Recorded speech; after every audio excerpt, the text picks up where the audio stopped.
This is Bob, this is Nina, and we're going to tell you a little bit about our northern Michigan trip that we just returned home on. Don't mind me, I got some notes here just to reference. So we've got a full video for you to watch, lots of videos, pictures on the trip that we went on up north. We actually left on July 11th and returned on July 17th. We've been home for a few days, got this video material together for you, and wanted to talk about our trip. In the videos, we have a map. It's going to show yellow dots of the different locations that we went to during this trip. There was actually 3 stops that we made that we stayed overnight. The first one was to Sanford, Michigan at Black Creek State Forest Campground, and that one is the one we're going to talk about first. Then after that, we wound up going to Roscommon, Michigan to Paddle Brave Campground and Canoe. And our last stop was actually Mile, Michigan for a one night there at Mile Pond State Forest Campground. So let's talk about why did we take this trip. Supposed to be for your birthday. It was supposed to be for my birthday, but a lot of things happened that was not anticipated. So first off, when we left, we were under a heat advisory here in southeast Michigan. So we started driving in temps that were like 90 to 105 degrees. We didn't want to use the air, so it was pretty uncomfortable, just trying to save on fuel, with gas prices, how elevated they are. So we only had a 2.5 hour drive. It was more in the afternoon, evening when we left, and we safely arrived at Black Creek. So let's tell everybody a little bit about Black Creek. That's the first one we're going to talk about. Black Creek State Forest Campground is 11.6 miles north of Midland, Michigan, via US 10 East, exit 114. Now, it doesn't tell you online what exit it is, so you may want to make note of that. That's exit 114. We left with some supplies, and we did have to pick up a couple of things that evening. So just to let you know, if you get to site 122, which is prior to the campground, there's actually a Meijer, an Aldi, and a Walmart.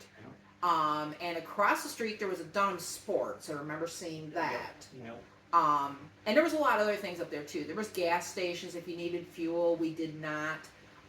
There was other stores and things going on. It's basically the downtown Midland area, I do believe. So let's talk about Black Creek. What do they have to offer, and why did we go there? So Black Creek has 23 rustic sites that are first come, first serve. With that, there's no reservations, and they limit you to a camp unit or a couple of tents. They do about tent camping. Max is 6 people, and your max stay is 15 days. What's included? So you get your site, picnic table, fire pit, vault toilets, potable water from a hand pump. What's not included at Black Creek? You don't have any electric. So this is rustic, this is roughing it. You want to bring things to help you be able to see once it gets dark, so we recommend that you bring flashlights with batteries, bring headlamps, lanterns, of course, are always a good choice when you're camping. What we did is we brought our Yeti power bank. Those are a great thing to have. There's different brands. There's Yeti. There's Jackery. Yeah. The new big one is Blue Yeti. Blue Yeti is really supposed to be good. And then there's another new one that's coming out. It's called Opus. I would actually like to look into the Opus. I really think it might be a good unit, and the price is right. It's only several $100s. It's not thousands of dollars to spend. With the Yeti, we're able to charge things like our cell phones, our laptops, because we do use our laptop to control our TV in the RV. We use it to charge all of our lighting, so we have some Luci Lights, we have string lights, anything we might need to charge when we're just out and about with no electricity. We don't currently have solar on our coach. It's something in the future we're looking at doing. Probably not this year though, maybe next year. So cost at Black Creek, $20 a night. You can pay with cash or personal check. They use the envelope tube system, so you'll see in the video where we posted some photos of the signage for Black Creek. We posted a picture of the kiosk where you actually pay. You're going to grab an envelope, you're going to fill it out its entirety. You're going to insert your cash or your personal check made out to the campground, which all that information is posted on flyers at the kiosk. You're going to insert that envelope sealed into the tube.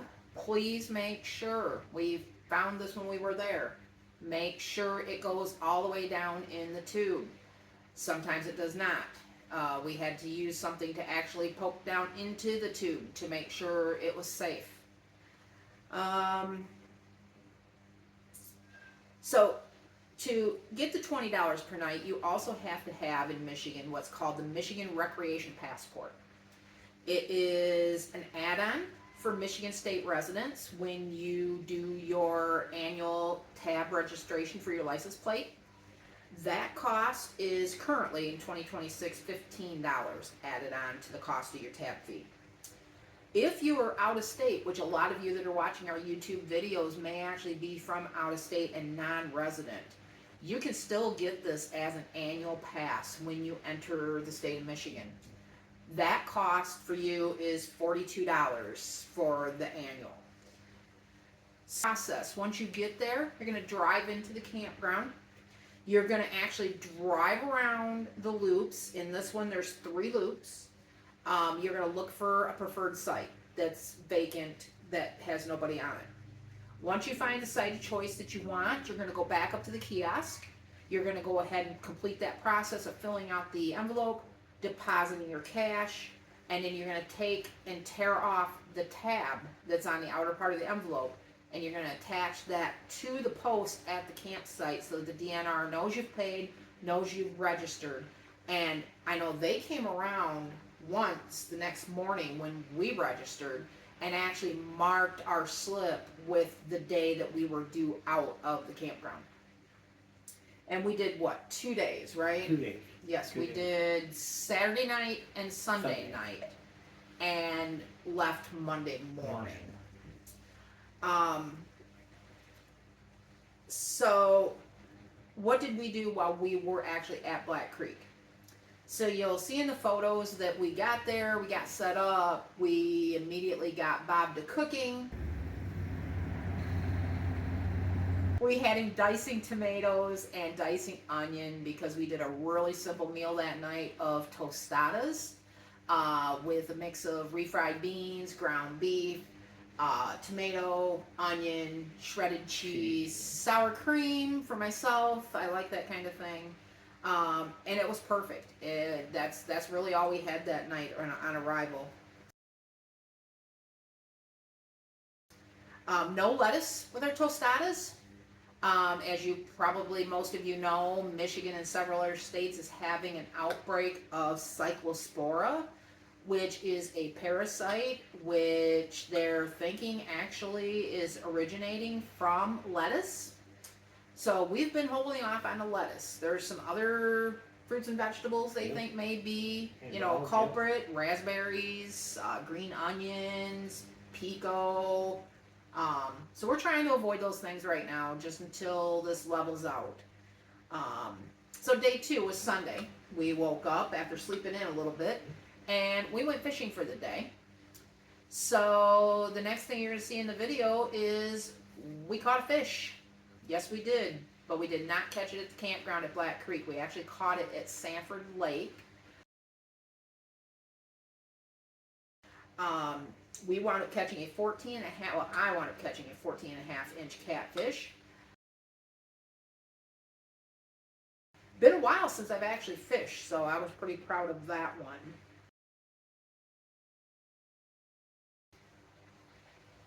Okay, so we're gonna move to our next segment here, which is our day 3, which was at Paddle Brave Camp and Canoe in Roscommon, Michigan. Leaving from Sanford, Michigan, this was a 1 hour, 14-minute drive from that location, and we stayed 3 nights there. We stayed Monday, Tuesday, and Wednesday. So from Black Creek, it's about 83-mile drive. That'd be the next yellow dot in our destination on the map.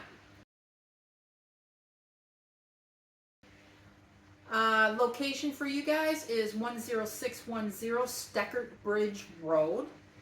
It's on the south branch of the Au River.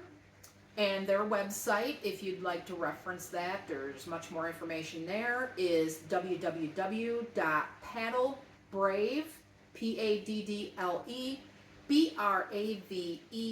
all one word, lowercase, .com. So at Paddle Brave, this is a location we have never stayed at before. The original intention was to go tubing. Tubing, yeah. And we chickened out. We didn't go tubing. Bob says maybe next time when we go up. I think just the drive up, we hadn't been up north in about 5 years. And I think just the drive and the fact that we were doing our very first multi-step, multi-day trip. Usually if we go up, we go basically to one campground, we stay for a week, that's it. So we've never done anything like this before, and it was different. Definitely. I'd do it again. Oh, it was definitely fun ride, to a point until we get to our emergency. Right. So Paddle Brave offers forested campsites with camping cabins, rental campers, bring your own unit or your own tent or tents. We were actually put on the new group site up front because we didn't have a reservation. But a few days before we left, I actually called and spoke to what I believe was the owner, and she was very nice. Had no issues at all. She basically told me, she's like, absolutely, we would love to have you. I asked her if she needed a name and phone number. She did take my name and phone number, and I asked her if I needed to put a deposit down for a specific site, anything like that. And she told me, no, just whenever you're ready. She goes, just give us a call. And she goes, we'll put you on a list. I'm like, okay. So it was about 2-3 days later, I gave her a jingle back, just as she requested for me to do. And she returned my call very quickly. I told her, I said, we're about a day away from you. I said, we're definitely wanting to come. And she said, okay. She goes, I have a spot for you. I again asked her if she needed a deposit. No, we'll take care of everything when you get here. I'm like, terrific. And off on our way we went to Paddle Brave. They wound up putting us on their new group site, like I said, which is up front, which is a area with a couple picnic tables, burn pit, fire pit, and it's basically for tent camping. So due to the fact we didn't have a reservation, she actually was able to get us to plug in to the back of their game room building. They had a 30 amp plug for us. And for this stay, we wound up doing $32 a night for the cost. That's up to 4 people on site, with $4 additional for each person that's over the age of 5. I'm sure they have a max limit. I couldn't find that online to reference. And then on holiday weekends, weekends in general, May 15th to September 15th, they do require you to stay for 2 whole days. Which I think that 2-night minimum, that's fair That's on the weekend That's because yeah, you know that's they don't fair. want sites sitting open with Yeah. nobody on them. We actually went during the week because we figured it'd be slower. We'd be able to enjoy tubing more without having a bunch of people there, and then we didn't go tubing. So let's talk a little bit about the tubing, the kayaking, and the canoeing. They have different packages, so this is kind of an offside thing they do. The campground's one thing, the tubing is another, but you can combine them both. So they have packages that are as little as 1 hour. You're basically starting in downtown Roscommon. They actually have several vans at their location where they actually will, whatever you choose, be it they have canoes, they have kayaks, they have paddle boards, I believe, and then tubes. And when I mean they have tubes, they have a lot of tubes. You cannot use your own personal tubes there, so just for reference. But the 1 hour one will start you in Roscommon and it brings you right back to the campground. And you'll see those photos in the video where the dock is and where the Osabo, this is all on the Osabo River, where it actually runs. That's actually where you come back to in the 1 hour trip. 2 feet, one in front, one in the back. Oh, you don't want to videotape us amateurs? Not at all, ma'am. Oh, come on! No, ma'am. Come on! We've been bouncing off the sides and every tree in the... Now there is a 2 hour trip, and then there's other categories of trips that you can take, and there is a cost to this outside of your camp fees. Or you can pay just to go up there and go for the day and go tubing. The max one that they had on their site was a 6-day adventure trip. I know we inquired about the 1 hour because having not ever done it before, we figured it was best to do the shortest one they had. And that one there was $15 per person. 15 per person.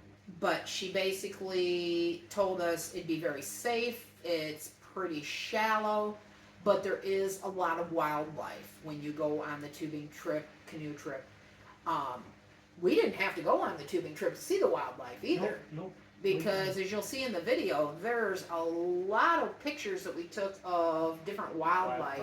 There was squirrels that we videoed, there was deer, fawns, baby fawns, turkeys, you name it. Besides a beaver, we didn't see a beaver, but we probably would have saw a beaver had we went on the tubing trips.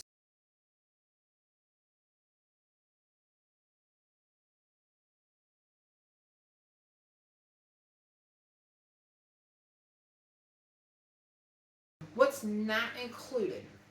So it doesn't include ice, wood, and the river trips. So there is an ice machine available for bagged ice. There is wood available that you can purchase from their location, and it was good wood. It wasn't like this really cheap, hard to burn, just the outside of the bark type of wood. It was some decent wood. We didn't buy any there. We really didn't need any at the time.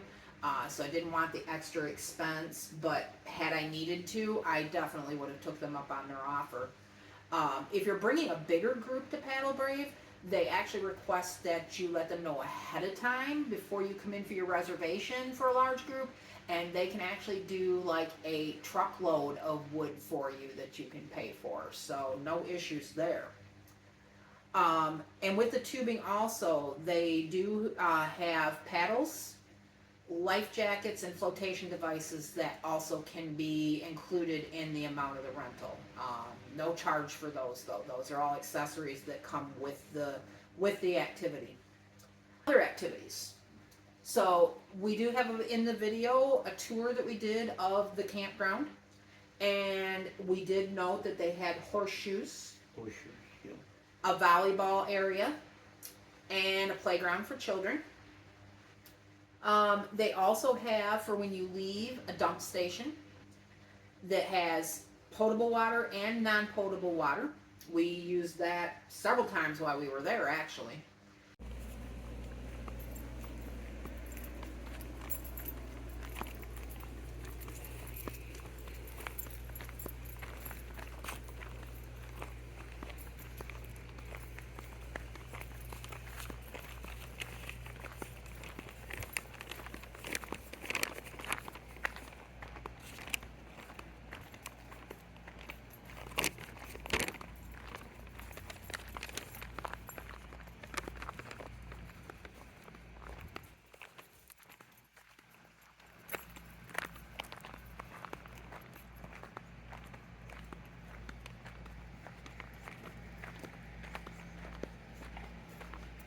That's good. No glass is far from my foot. So let's see.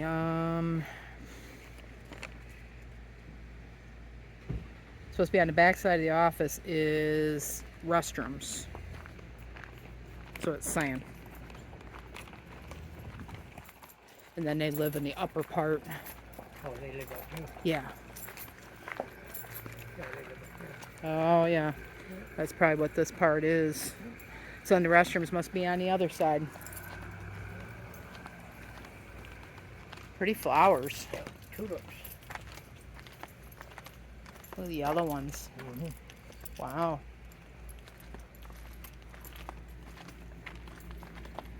Oh, yeah. Oh, what is that?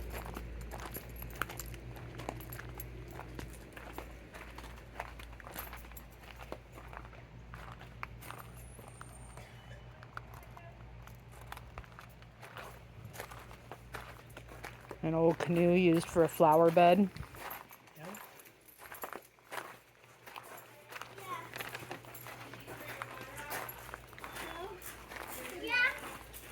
Oh, okay. A lot of tubes and a lot of canoes. Yeah, Dang. can't use your own too. Huh? Can't use your own too. No, actually, I think you can. So And it there's says the no- launch right no there. personal No? Oh, tubes. no personal. Okay, well, that's fine. We didn't plan on that anyway, Right. so.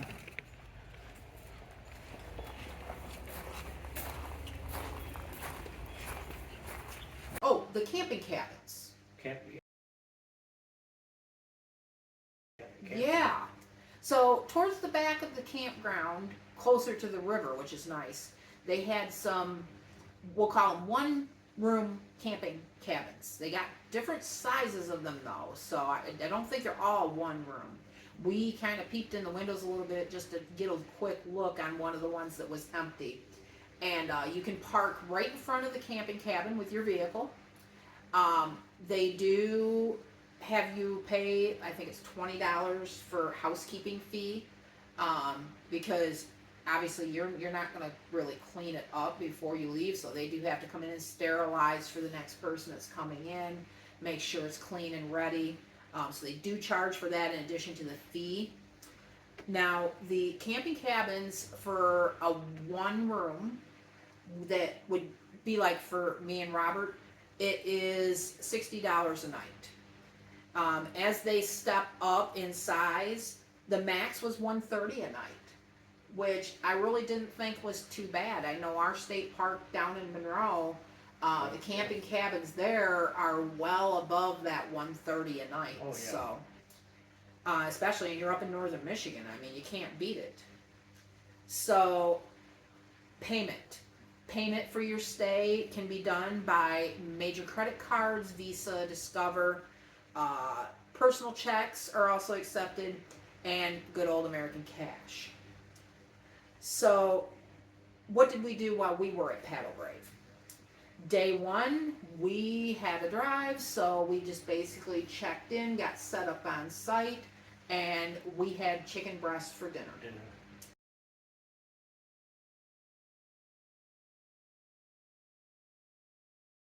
And again, another little simple meal.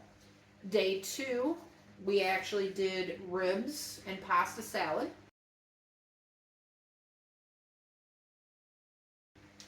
And then in the evening, we actually, well, I did. He did not. I actually took a swim if you call to swim, off that dock in the Sabo River, right there in the campground. It's a little rocky in the bottom, but to be expected. Was pretty easy to navigate. Just be careful. If you go in, make sure you don't take in anything important like cell phones, wallets, Yeah, that was fun.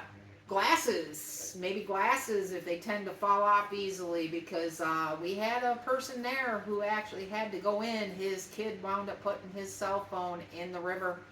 Yeah, he had to hunt for it. He found it luckily. And then day 3, we actually, since we decided against doing the tubing for this trip, we actually wound up going into downtown Roscommon. Now, day 3 was Wednesday. Wednesday is when the trouble started.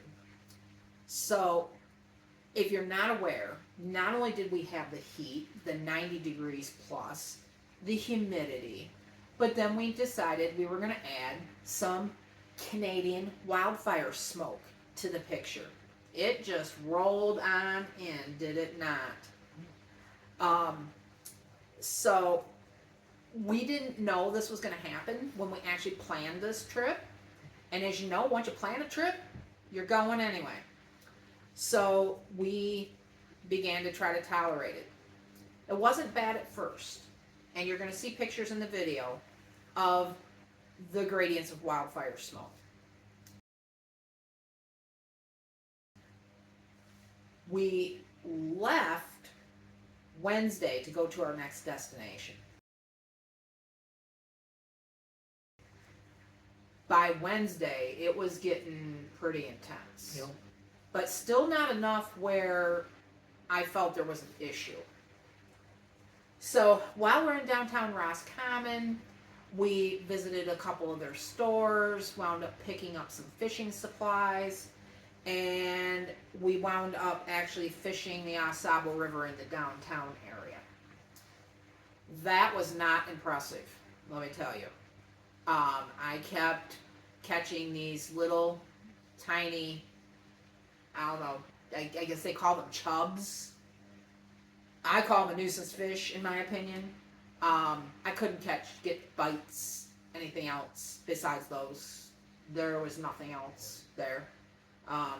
So we wound up leaving there and driving further up into town, trying to fish at another location, and that wasn't good either. So we just went back to camp and enjoyed our last evening there, ate some leftovers, and then went ahead and moved on to the next location. So, Paddle Brave Online gets a 4.7 out of 5 star. What do you think about that? I think they could get a 5 out of a 5. You know, that was a beautiful place to go. I tell you what, if I ever do it again, that's going to be my first stop. And the people were great. Everybody was great to everybody. Well, just in People were comparison, nice. Black Creek has a 4.5 star there. I definitely think the 4.7 for Paddle Creek is warranted. Go a 5-star with Paddle Creek, because I'll tell you what, you can't go wrong with the place. You got a lot of people up there. They love canoeing. The people are nice. You know, in my opinion, I'll tell you what, if we go back up again, that's going to be our first stop. I'll guarantee you that, you know. Well, Then maybe we'll try Oscoda. You know, people tell us Oscoda's good too, but it's just the way the wildfires are every year. Canada can't do stuff about these wildfires every July. You know, they need to do something. It's ridiculous. People are complaining down here in Michigan. It gets so bad down here, nobody wants to go outside. yeah, and this wildfire was actually much worse than the ones we've had in the We've past, had in like the back in past. 2022, 2023, I Yeah. think. I did have one thing, and I really hate to rag on Paddle Brave because everything else was awesome. the experience, the fact that when we got there that night, she's literally like, me and my husband are ready to pay her, and she's like, oh no, we don't take payment when you get here. I'm like, what? Us being down in southeast Michigan, yeah, no, you pay when you reserve, or you pay when you arrive. You don't pay when you leave. So that was a real surprise for me. I guess that's just northern Michigan hospitality. But, and as I was preparing for this video, I was saying to myself, there's one thing that stuck out for me with Paddle Brave that I really, in my opinion, wasn't happy with. And I never mentioned it to Bob. I didn't think I needed to. Maybe he experienced the same thing I experienced when he was using this area of the campground. So we both showered while we were there. The showers themselves are all stone. Right. Oh my God, they're beautiful. If you go to their website, you can see the picture of the showers. The thing that bothered me, and they have windows in them that they can open, and they did have open at certain times while we were there for the 3 days. They also had a box fan running in the, at least the women's restroom. I don't know about the men's. No, we didn't have They did any not there. have one in yours? No. And that was running. And then they have exhaust fans that when you take a shower, you actually turn a dial and it activates the lighting in the showers, it activates the exhaust fans. But at least in my women's restroom there, musky smell. And I wasn't pleased with it. The good news was we had the RVs, so we had technically our toilet and our bathroom in the camper, but also wanting to make sure our tanks stayed relatively low, because the next stop we were going to, we knew we technically were not going to have facilities. I wanted to use the restrooms, and I was a little disappointed in that. Right. So, but other than that, they earned the 4.7. It's a great place to go. Great if you love water activities. I definitely would recommend. No. All right, so our next stop on our agenda was the Huron National Forest Osabo Loop Campground. Our whole goal with this trip, I planned this trip, Robert really knew nothing about the trip, so to speak, was to get us into, for the first time, dispersed camping. Which, if you're not aware, dispersed camping is in an area where you either pay no fees or very low fees to use the site. We actually had to go through Mile, Michigan. We made a temporary stop there for supplies. They have a family fair grocery store there. So we stopped there, and then we stopped at the Ace Hardware in downtown. Picked up propane, because we had already went through, we started with a partial tank of propane. Propane price was great, $14.99 for a refill. No issues with them at all whatsoever in obtaining that. So after we did both of those, we got back on the road, and just outside of Mile, you entered the Huron National Forest. So it was a little bit of a drive. We were doing fine. Now remember, there's wildfire smoke still going on. And we came up upon the Osabo River Loop Campground, which is the first dispersed section that Google was recommending to me. We entered, we drove through a little bit of rough terrain for a two-wheel drive truck, but we handled it just fine with the camper attached. As we went through, we stopped at the kiosk. They have a kiosk there also. Everything there is handled through website recreation.gov. You can go there to reference some of this information. And all the sites were filled. They knew where the good camping spots were. And we were disappointed. And I told him, I'm like, it's not a problem. I'm like, we just go up the road further. There's other ones that Google's telling me that we can go to. Well, there is other ones. However, we didn't find them, did we? Nope. as we went on, and we went on, we were looking at it at least 13 miles out, and we lost cell service. We have AT&T, which when we normally go up north where we go on the other side, we usually only drop service one time, and it's for a very short period. This is like legit, we dropped service and we had nothing. Like, yeah, I could access maps in the truck, but I couldn't troubleshoot anything. I couldn't figure out where we were heading specifically. And we started getting a little worried. I'm like looking at Bob like, I don't think I want to be going out here if we're not going to have cell service. So we turned around and headed back to Mile. Quick, once we got into Mile, we made a decision to go to another state forest campground. That's where we decided to go to Mile Pond, because I had earlier referenced that apparently the fishing was really good there. And I'm thinking, well, I've only caught one. I want to fill my freezer before we go home. Yeah, that didn't happen. That did not happen either. That fell through. So, but we did go to Mile. We found a site. We were on site 20. Was it site 20? No, 24. 24, excuse me, site 24. 24 was the last site in the campground. And so let's talk a little bit about there. We had trouble finding it. Yes, we did. To the max. I mean, we thought we were lost in the Huron National Forest. We had to start actually asking people driving by and flagging them down, like, hey, can you tell us where the campground is?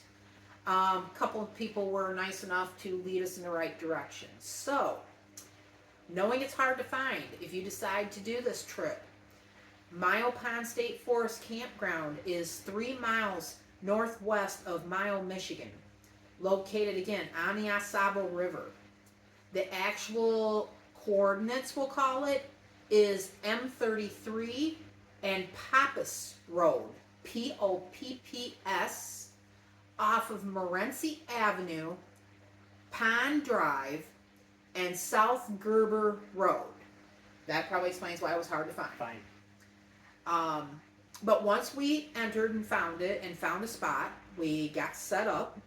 It's the same as Black Creek, basically, except for it's more north.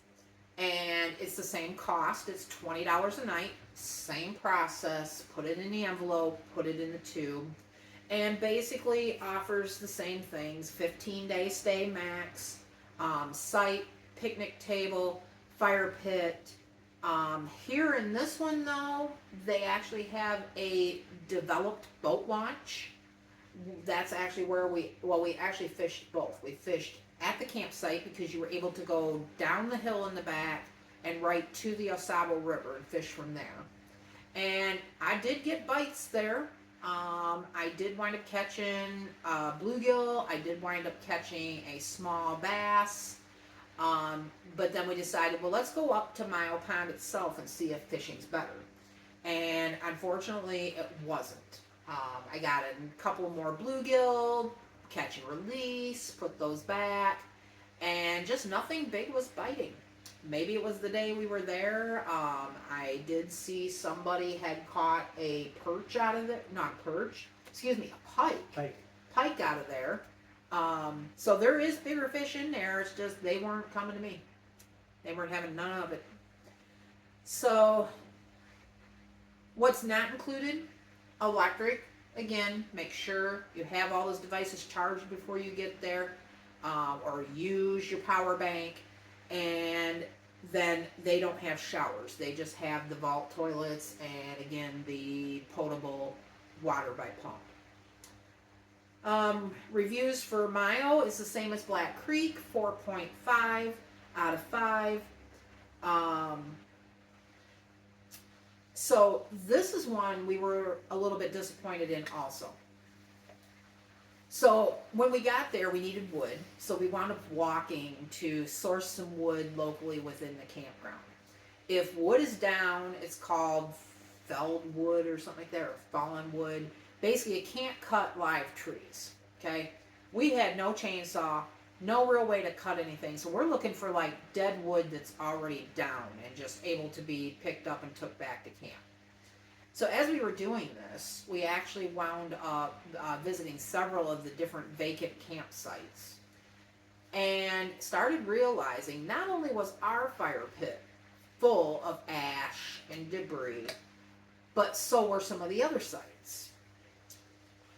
And to the point where it was obvious that prior campers had left a mess. One of them was really bad, though, as Robert will vouch for. When we came around, and we did not get pictures of these, and I'm kind of glad we did not. I don't know if I would have wanted to actually post these in this condition, but I am going to talk about it. So one of them had kids, and those kids, you want to keep your kids busy when they're at camp, right? Right, right. You want to have activities to do. Okay, but let's have activities that make sense, okay? The crayons made sense until it seriously looked like to me mom was mad or dad was mad, pitched those crayons out the car like whoo, as they were everywhere. And it wasn't like they were just at the picnic table. There was some on the picnic table. You could see where they had drew on the picnic table. But the rest of them were like just tossed randomly well away from even the fire pit, like as you were going out the campsite. And with the heat we've been having, it's summertime, all these crayons melted to the ground with the paper intact. And all you could see was colors everywhere. And I laughed because it was odd to see, but it's so disrespectful to the next person who's coming on that site. If that would have been a site I would have wanted to have utilized, that would have been the thing that stopped me right there, that I would have said, no, we're moving to another site. Let's look for something else. And then I'm looking at Bob like, did we stop and like clean this up? And no, we did not. You can call us bad campers for that. There was too many. There was a lot. And I was putting two and two together that it appeared that the DNR, because Bob started looking at the tags on the post, and they were from like over a week ago. It appears like Mile Pond may not have their DNR participating quite as much as they need to be, or wouldn't be seeing things like we saw. So that gets into campground etiquette. There's something called leave no trace. If you're like us, we want to walk into a clean site where we can set up. I actually had to use a bucket and bale ash out of our fire pit. It was that bad to even be able to use it to cook dinner. So when you go camping, tell us in the comments, what are your expectations when you arrive at a campsite?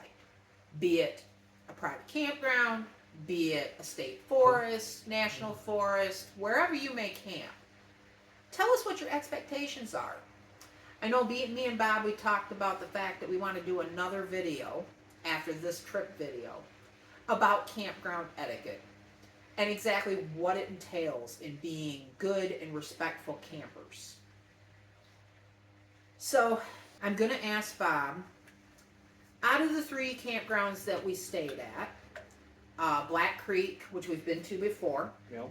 and which has in a prior, like back in 2019, had a little bit of a bad history. We had a bad experience there.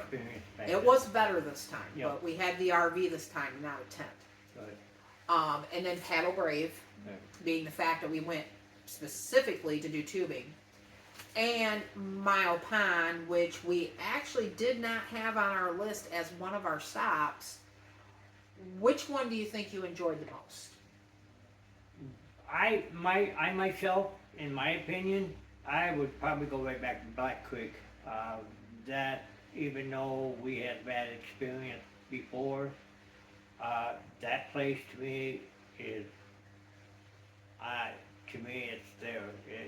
It's a place that you're by yourself a lot of times. It's secluded, yes. It's secluded, and it really don't have to worry about a lot of stuff. It's just these young kids that come in there and they don't pay when they're The supposed party goers. to. The party goers. Yep. Other than that, the experience of Black Creek, I would probably go there more often if we could, because you're out in the middle of nowhere. Well, and the You nice. got one little store near you.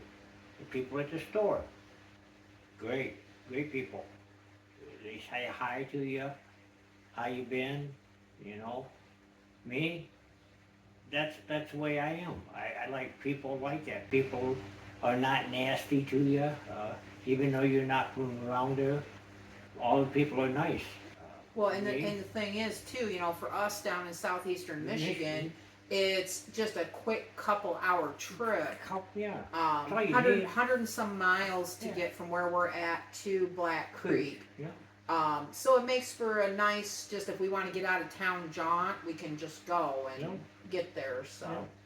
Take a couple hour drive and go there for 2 or 3 days and come back home.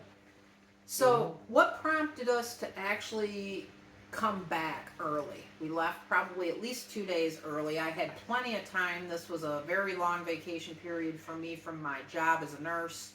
So, what prompted us to actually come back? Well, you got, like we said before in the video, that the wildfires, it's nothing to mess with. Well, you know, everybody had been saying that it's just a haze. It's not that big of a deal. Well, Not haze. Nina found out that it was a little bigger of a deal than what even I thought it was. So when we were at Mile Pond that night, we fished in the evening, and you could definitely see the haze in the air, Yeah. and I'm breathing it, and he's breathing it. And the next morning when I woke up, I could tell I had breathed it in, and I had breathed in quite a bit of it. And I was having an effect. I was having a reaction. My throat was sore.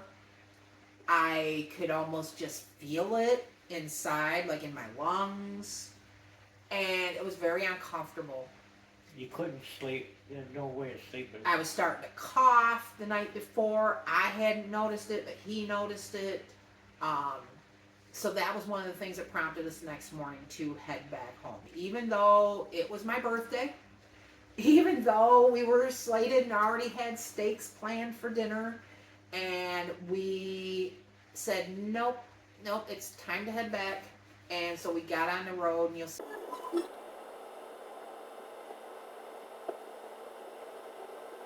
some pictures towards the end of the video where you'll see the wildfire smoke. You'll see us going over the Zilwaukee Bridge.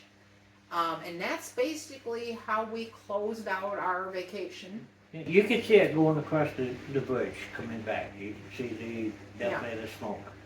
It's, to me, it's nothing to mess with, you know. So, and on that note, you know, sometimes when you plan trips, you can plan them to the best of your ability, but always leave room in there for changes, because it's never going to go exactly as planned. Especially when you don't have reservations, leave that leeway. In this situation, as the title of our video, it was an emergency at this point, you know.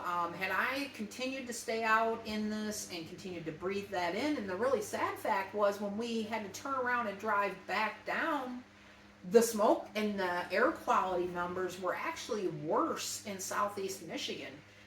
The day we came back, when we left Mile Pond, it was like 230 something.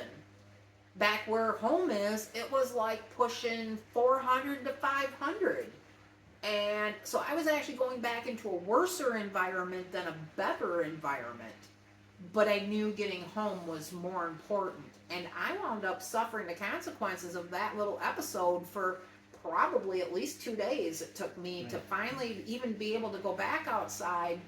And actually, when it got down, into the like 100 range, 75, I was finally safe enough to actually go out, and we were able to leave the other day. And I was actually able to open the windows in the truck and breathe regular air. The wildfires did get some rain, which helped apparently up in Canada. So hopefully it doesn't come back. but no guarantees. I had been researching online, and they said there's the possibilities these may not burn out up there until towards their winter time, which isn't our winter time, but needless to say, it takes up a better part of the tourism season for the state of Michigan. So overall, I think our big beefs was the wildfire smoke ruined our vacation, if you want to call it that. Yeah. And then the campers and the etiquette and the respect and the things that you want to see just aren't there. People are not taking care of nature. They're not taking care of the things that will be here 50 and 100 years from now. And I'm just hoping they don't look in the condition like we saw them on this trip, because It was bad. I was Disappointed. I was embarrassed, to be honest, to be a Michigan resident and witness what I saw. So, but again, we'll do another video. We'll talk about that a little bit more about campground etiquette here in the future. And we'll probably talk too about some of the supplies that we use, like the Yeti power bank, Yeah. the Luci solar lights. Let you guys see those, and you can get all those online. You can buy those. We love them. They make our trips much easier. So, I guess we'll close it out there. We both hope you enjoyed this video. Getting to see us a little bit more and us kind of walk you through exactly what we went through on our trip. We did a total of 557 miles up and back, and gas costs at roughly anywhere from $3.80 to $4.19 a gallon, I think was the highest we paid. We wound up spending $175 in fuel for 557 miles, which Bob said he doesn't think's all that bad. I don't know. It would pull a camper that size that we've got. I think it done very well. Yep. And It did not. We tell you the guys on the tour, we really only needed to fill up maybe twice. We really didn't even have to use. We didn't even use the whole amount that we put in the truck that we say we did.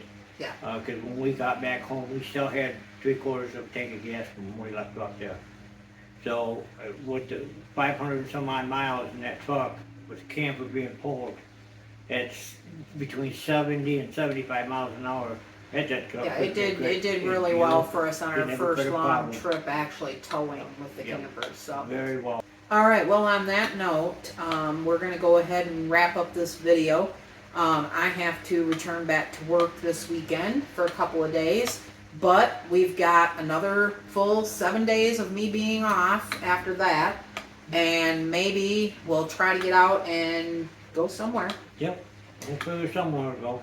All right. Well, make sure you like and subscribe.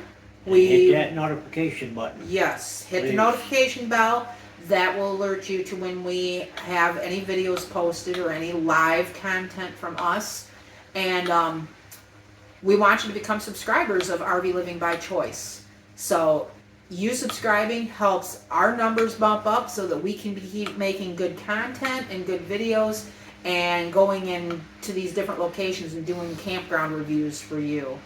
This is not the only thing we want to be doing for you guys is campground reviews, but we think it gives you a lot of pertinent information that you need to know before making you a trip. decide to make a trip into one of these places. Or maybe you like what you see, where we went, how we went, what locations we went to. Maybe you want to, do a trip exactly identical to us. Now you're kind of able to see and know exactly where you're going, exactly what your plan should be, and then you just make it for you.